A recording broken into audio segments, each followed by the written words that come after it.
दोस्तों नमस्कार। आपकी सफलता ही मेरा मिशन है। ज्ञान कोश एजुकेशन पर आपका अभिनंदन है।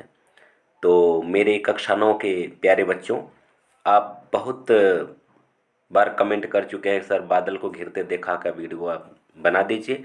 तो आपके सामने आज प्रस्तुत है। तो देखिए, इस वीडियो में एक मैं थोड़ा सा परिवर्तन किया हूँ। इसके पहले के वीडियो को सीधे मैं आपको पीडीएफ बना करके सभी प्रश्नों का उत्तर, व्याख्या का पूरा लिख करके यानी टाइपिंग करके उसको हम पढ़ करके आपको सुना देते थे। लेकिन अब आप लोग बड़े हो गए हैं, तो हम सोच रहे हैं कि अब यहाँ से आपको व्याख्या लिखने का तरीका समझाया जाए। तो पूरा वीडियो आप देखिए, पूरे वीडियो में बने रहिए और बहुत ही सरल ढंग से आपको व्याख्या लिखने का तरीका हम समझा देंगे, ताकि कोई भी व्याख्या अगर आ जाता है लिखने के लिए तो आप इसको बड़े आराम से लिख सकते हैं, बिना किसी चिंता के, बिना किसी टेंशन के। व्याख्या कैसे लिखा जाता है मैं आपको एकदम सरल तरीका समझा रहा हूँ। देखिए, तो आप जैसा कि जानते हैं कि हर एक गद्यांश में 3 ही प्रश्न पूछे जाते हैं। एक जो है कि पाठ का नाम, लेखक का नाम यानी कि संदर्भ लिखने के लिए आता है। एक व्याख्या, रेखांकित अंश की व्याख्या लिखने के लिए आता है। और एक प्रश्न उसी में से पूछा जाता है जिसका उत्तर उसी में, उसके अर्थ यानी व्याख्या में उसका उत्तर छिपा रहता है। तो आइए देखिए, हम सबसे पहले आपको व्याख्या की तरफ फोकस कराते हैं। और व्याख्या करने के लिए देखिए, जो कलरफुल, जो मतलब बैगनी कलर में जो रेखांकित अंश है उसको हम अलग कर दिए हैं, ताकि आपको साफ साफ दिखे भी और देखने में सुंदर भी लगे, अच्छा भी लगे, मनोरंजक भी लगे। तो देखिए, अमल धवल गिर के शिखरों पर बादल को घिरते देखा है, छोटे मोटे मोती जैसे अतिशय शीतल वारी कणों को मान सरोवर के उन स्वर्णिम कमलों पर गिरते देखा है। ठीक। आप देखिए, सबसे पहले 2 या 3 बार रेखांकित अंश को पढ़िए। क्या कर रहा है? अमल धवल। अब अमल माने क्या होता है? अमल माने होता है स्वच्छ। क्या होता है? स्वच्छ। ठीक। धवल माने क्या होता है? सफेद। ठीक है ना? स्वच्छ सफेद गिर के शिखरों पर। गिर माने क्या होता है? आप जानते हैं, पहाड़ होता है, जानते ही हैं। गिर माने क्या होता है? पहाड़ होता है। तो आप लिख सकते हैं कि कवि नागार्जुन जी कहते हैं कि स्वच्छ सफेद पहाड़ के शिखरों पर मैंने बादल को क्या करते देखा है? घिरते हुए देखा है। मैंने बादल को क्या करते देखा है? घिरते हुए देखा है। कवि कहते हैं कि स्वच्छ सफेद पर्वत के शिखरों पर बादल को घिरते हुए देखा है। ठीक। अब यहां देखिए, छोटे मोटे मोती जैसे। जैसे वर्षा का जल जब गिरता है तो आप देखते होंगे कि जब वर्षा का जल छोटे छोटे बूंद के रूप में गिरता है, छोटा बूंद, बड़ा बूंद, बड़ा बूंद, छोटा बूंद, ऐसे गिरता है ना। तो वही कवि कहते हैं कि छोटे मोटे माने छोटे और बड़े मोती के जैसे अतिशय शीतल। अतिशय का मतलब क्या होता है? अतिशय माने होता है अत्यंत, शीतल माने होता है ठंडा। माने अत्यंत, क्या? अत्यंत, अत्यंत शीतल माने ठंडा। वारी माने होता है जल, आप जानते हैं वारी माने क्या होता है? जल। वारी के कणों को माने जल के कणों को मैंने उस मानसरोवर, उस मानसरोवर के झील पर मैंने क्या करते हुए देखा है? कमलों पर। किस कमलों पर? मानसरोवर के उन स्वर्णिम माने सुनहरे और कमलों पर गिरते हुए देखा है। बैठा दिमाग में कि नहीं बैठा? चलिए फिर से देखिए, आपको फिर से मैं आपको इंगित करा रहा हूं, ध्यान दीजिए। कवि कहते हैं, ठीक है ना, क्या कहते हैं? कवि ये कहते हैं कि अमल माने क्या होता है? स्वच्छ। अमल माने क्या होता है? गंदा न हो, स्वच्छ। धवल माने सफेद। गिर माने पहाड़। और शिखर माने शिखर जानते हैं। माने स्वच्छ सफेद पहाड़ के शिखरों पर मैंने बादल को घिरते हुए देखा है।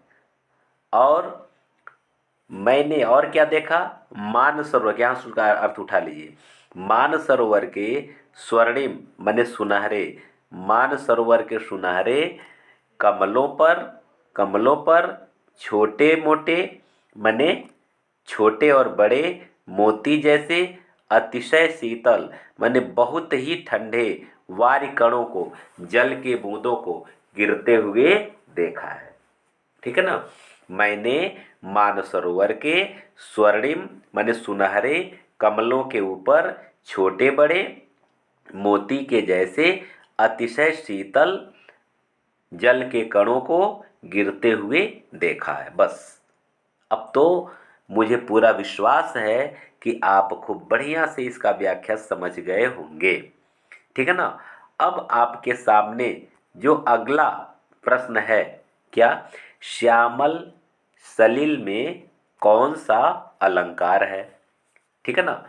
क्योंकि पाठ का नाम तो हम बता दिए हैं कि बादल को घिरते देखा है, कवि का नाम क्या हो जाएगा, नागार्जुन हो जाएगा।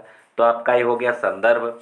जो आपका तीसरा प्रश्न बनेगा वो क्या बनेगा, श्यामल नील सलिल में कौन सा अलंकार है। तो देखिए श्यामल, ठीक है ना, एक ल यहाँ, नील में एक ल यहाँ, सलिल में दो ल यहाँ, यानी वर्णों की क्या हो रही है, आवृत्ति हो रही है। जब वर्णों की आवृत्ति हो रही है तो क्या होगा, कौन सा अलंकार होगा, तो आपका अनुप्रास अलंकार हो जाएगा। ठीक, आगे देखिए ख। अब मैं पूरा नहीं पढ़ पा रहा हूँ लाइन, क्या पढ़ने से फायदा, जो रेखांकित में से आप उसको देखिए। निशा काल के चिर अभिशापित, निशा काल के चिर अभिशापित बेबस उन चकवा चकई का, बंद हुआ क्रंदन फिर उसमें, उस महान सरोवर के तीरे, शैवालों की हरी दरी पर प्रणय कला छिड़ते देखा है। ठीक है ना। तो आप इसको कैसे लिखेंगे कि कवि कहते हैं निशा काल के, निशा काल किसे कहते हैं, रात्रि के समय को क्या कहते हैं, निशा मैंने आप जानते हैं रात्रि होती है। ठीक है ना। तो रात्रि के समय चिर अभिशापित माने बहुत पहले, बहुत प्राचीन समय से अभिशापित जो विवश चकवा चकई पक्षी हैं, उनका क्रंदन क्या हो गया, बंद हो गया। उनका क्रंदन, क्रंदन माने क्या होता है, चिल्लाना, पक्षियों का चिल्लाना, यानी चकवा चकई का चिल्लाना बंद हो गया। उस महान सरोवर के तीरे, उस महान सरोवर, सरोवर माने सरोवर यानी तालाब, उस महान मान सरोवर तालाब के किनारे क्या देखा, शैवालों की हरी दरी पर, माने उस जल पर इतने मोटे शैवाल, शैवाल आप जानते होंगे, शैवाल जो विशेष करके ऐसे तालाब जो काफ़ी लंबे समय से उसमें जल रहता है, उसके ऊपर एक हरा सा लेयर बन जाता है। लेयर का मतलब एक घास होता है, शैवाल जिसको सेवार हम लोग बोलते हैं। तो एक घास होता है और काफ़ी मोटा हो जाता है, तो पक्षी उस पर बैठ भी सकते हैं, तो उसी को कहा जा रहा है। तो शैवालों की हरी दरी पर, मतलब शैवाल, इतने मोटे शैवाल उस पर उगे हुए हैं कि लगता है शैवालों की एक हरी दरी बिछी हुई है। उस शैवालों के ऊपर मैंने चकवा चकई नामक पक्षी का प्रणय कला माने प्रेम का, प्रेम लीला यानी प्रेम का वार्तालाप करते हुए मैंने देखा है।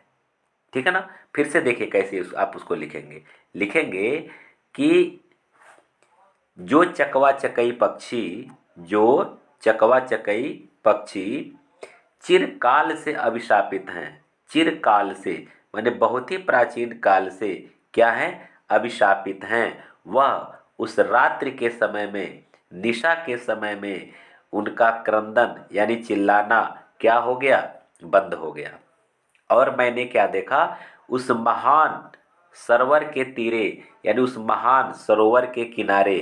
ठीक है ना। आगे देखिए, शैवालों की हरी दरी पर, उस मानसरोवर झील के ऊपर जो मोटे हरे शैवाल उगे हुए हैं, ऐसा प्रतीत हो रहा है कि वह शैवालों की एक दरी है। उसी दरी के ऊपर मैंने उस चकवा चकई नामक पक्षी के प्रेम वार्तालाप को करते हुए देखा है। ऐसे आप लिख देंगे तो आपका क्या हो जाएगा, व्याख्या कंप्लीट हो जाएगा। ठीक है ना। आगे देखिए, पाठ का नाम बादल को घिरते देखा है, कवि का नाम नागार्जुन। पहला प्रश्न ये रहेगा, रेखांकित से व्याख्या आपको समझा दिए। अब देखिए जो तीसरा प्रश्न है वो क्या है, पर्यायवाची पूछ रहा है। कह रहा है रात के 4 पर्यायवाची शब्द लिखिए। क्या लिखिए, रात के 4 पर्यायवाची शब्द लिखिए। तो उत्तर क्या हो जाएगा, निशा, यामिनी, रात्रि। ये जो है कि उसके पर्यायवाची हो जाएंगे। ठीक है। आइए ग हम लोग देख लेते हैं। ग ग कह रहा है शत शत निर्झर निर्झरणी कल मुखरित देव दारु कानन में शोणित धवल भोज पत्रों से छाई हुई कुटी के भीतर रंग बिरंगे और सुगंधित फूलों से कुंतल को साजे। ये आपका ये रेखांकित अंश है। इसको लिखेंगे कैसे देखिए, शत शत निर्झर निर्झरणी कल, पहले इसका आप अर्थ देखिए। शत शत माने क्या होता है, सैकड़ों। क्या होता है, सैकड़ों। ठीक, सैकड़ों। निर्झर और निर्झरणी, निर्झर मन होता है झरने। क्या, झरने। निर्झरणी मन होती है नदी। क्या, नदी।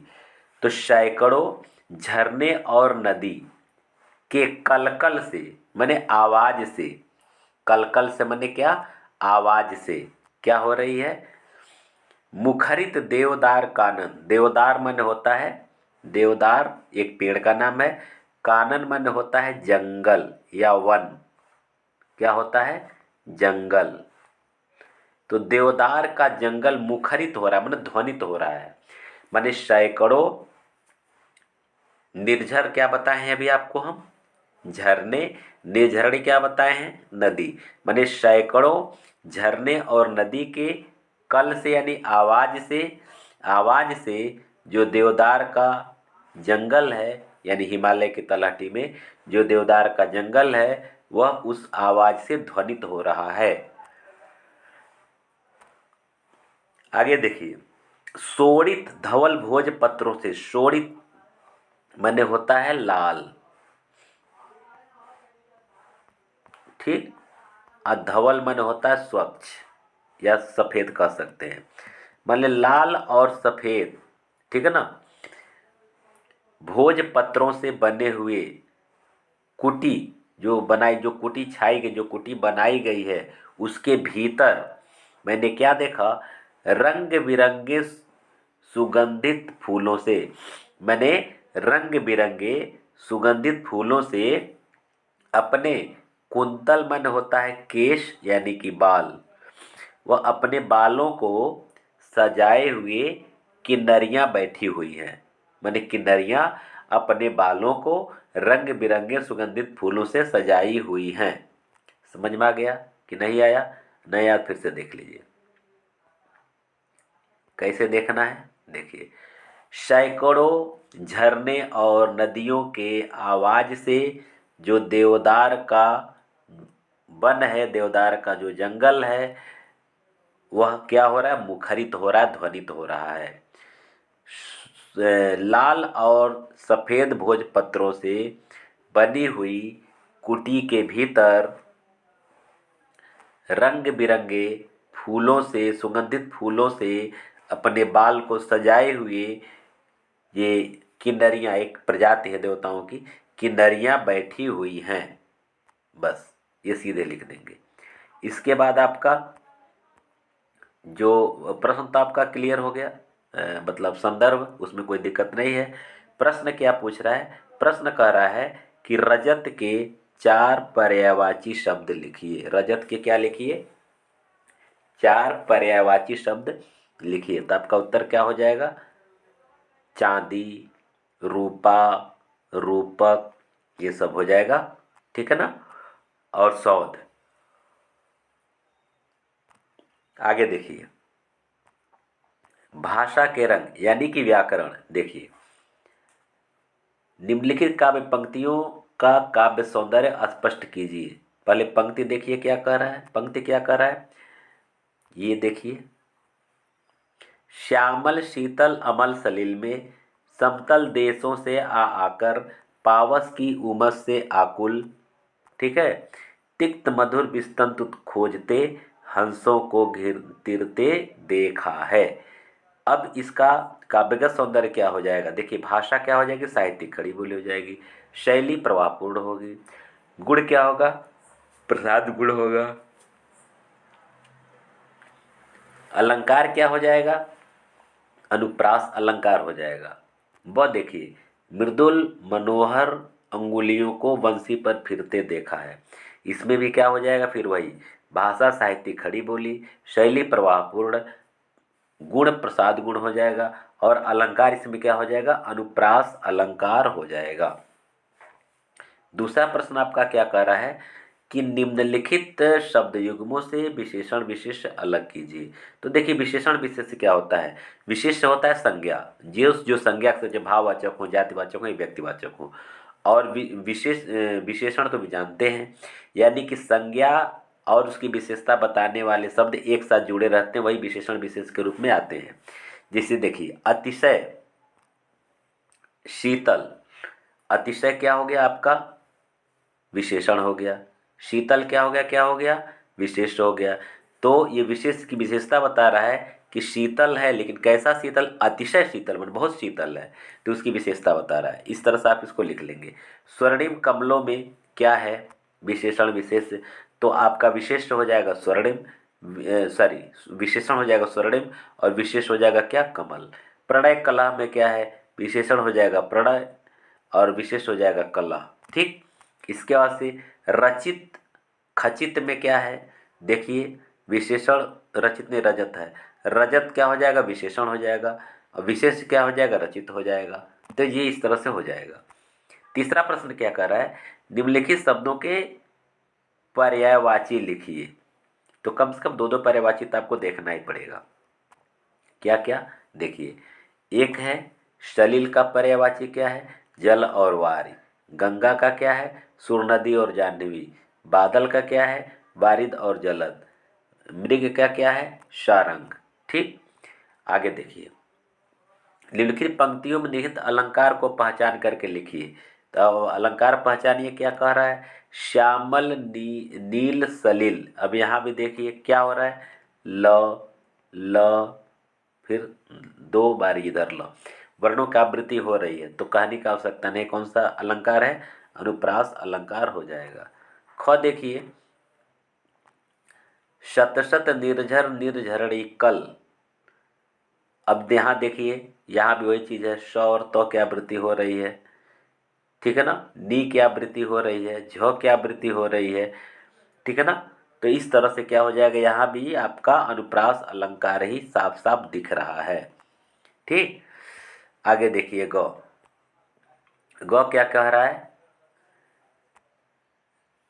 रजत खचित मणि, रजत रचित मणिखचित कला में पान पात्र द्राक्षों से पूरित। ये देखिए, इसमें क्या आपका हो जाएगा, इसमें भी अनुप्रासी अलंकार सीधे सीधे हो जाएगा, ठीक है ना। तो आपका ये बादल को घिरते देखा है, ये क्लियर हुआ।